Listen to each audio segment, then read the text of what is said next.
전주 시내 천여 곳의 음식점이 등록돼 메뉴 확인과 주문, 결제까지 가능하도록 개발됐다는 한 배달 앱. 그런데 어째서인지 회원가입도 되지 않고 겨우 다른 방식으로 로그인을 해도 업체 한두 곳을 제외하고는 사용 후기조차 찾아볼 수 없습니다. 업체가 개발한 스마트폰용 어플리케이션입니다. 제가 직접 주문하고 가게를 방문해 보겠습니다.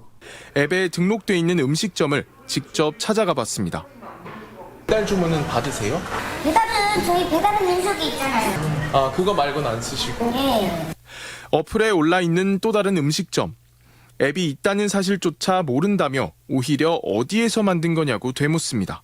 주문이 되나 해서 지금 한번 넣어봤어요. 저희가요? 어디서 어플리케이션 만들었어요?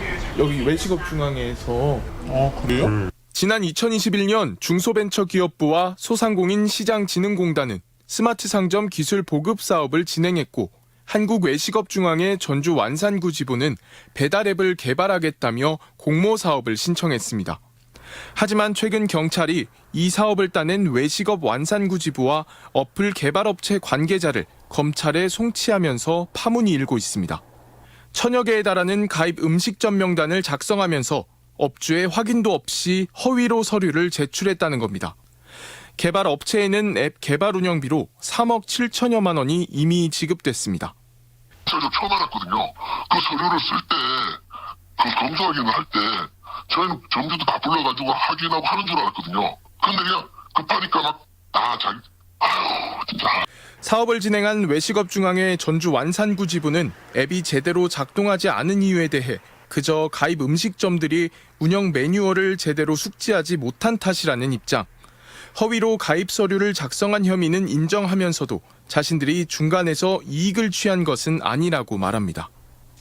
이게 신청 기간이 저희한테 짧았었어요. 그러면서 동의서를 받아갖고 온 걸 가지고 저희가 사업서 계획서를 쓰게 된 거예요. 어떠한 리베이트도 오가지 않았어요. 하지만 해명과 달리 미심쩍은 부분은 한두 개가 아닙니다. 협회 지부장의 아들과 친구들이 운영하는 전주의 한 업체가 앱 개발 업체의 협력업체로 선정돼 기술 지원을 맡고 있던 겁니다. 개발 업체가 제품과 서비스를 만들면 아들의 업체는 이를 설치하고 관리하며 수수료를 받는 구조. 앱 개발뿐 아니라 연관된 키오스크나 태블릿 PC 지원 등 모두 10억 원 규모의 사업을 따낸 개발 업체는 운영비와 인건비 명목으로 2억 4천만 원가량을 협회장 아들 업체에 지급했습니다. 그 병을 다치면 한 가게에다 2년 동안 이걸 다 처리해 주는데 한 200에서 230 정도 줘요. 수입을 2년 동안 그거 관리해 줄 비용은 그 비용 아니냐 이거지. 정부가 소상공인의 경쟁력 향상을 위해 수십억을 투입한 스마트 상점 사업. 관리 감독이 소홀했던 사이 제대로 쓰이지도 못할 앱 개발을 명목으로 막대한 보조금이 헛되이 쓰인 것은 아닌지 의구심이 깊어지고 있습니다. 음식 주문 앱과 함께 키오스크 등 기기까지 포함해 외식업중앙회 전주 완산구 지부에만 10억 원이 넘는 보조금이 지급된 스마트 상점 지원 사업.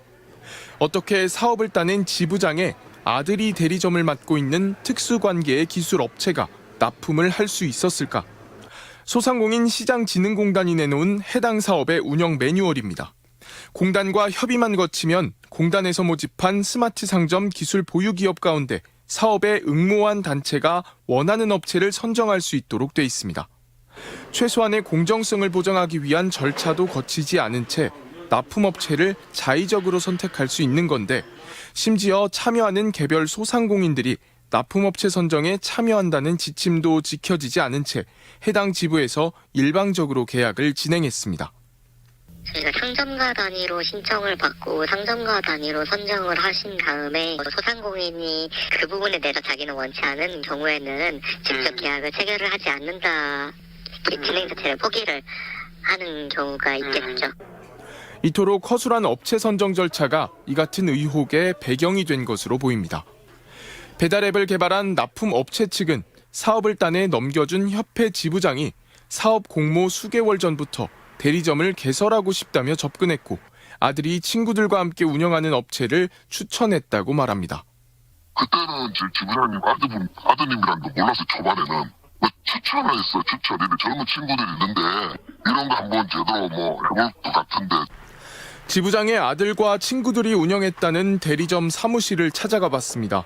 황당하게도 업체와 상관없는 간판이 내걸린 사무실. 문은 잠겨 있었습니다. 영업은요, 지금 사무실만 놓고 영업은 안 하는데. 서류 심사를 거치고도 이런 사실을 전혀 모르고 있었던 소상공인 시장진흥공단.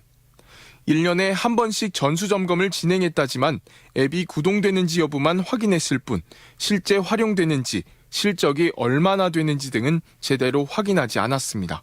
오히려 단체당 500곳 안팎의 점포를 지원한다는 당초 방침과 달리 해당 지부에는 1000여 곳 넘게 사업 규모를 늘려 예산을 더 주기까지 했습니다. 예산이나 이런 부분이 남는 부분이 있어서 이제 뭐 예산이 남으면 불용하는 부분은 아닌 거잖아요. 그래서 뭐 예산이나 이런 거 활용해가지고 지원됐을 걸로 지금.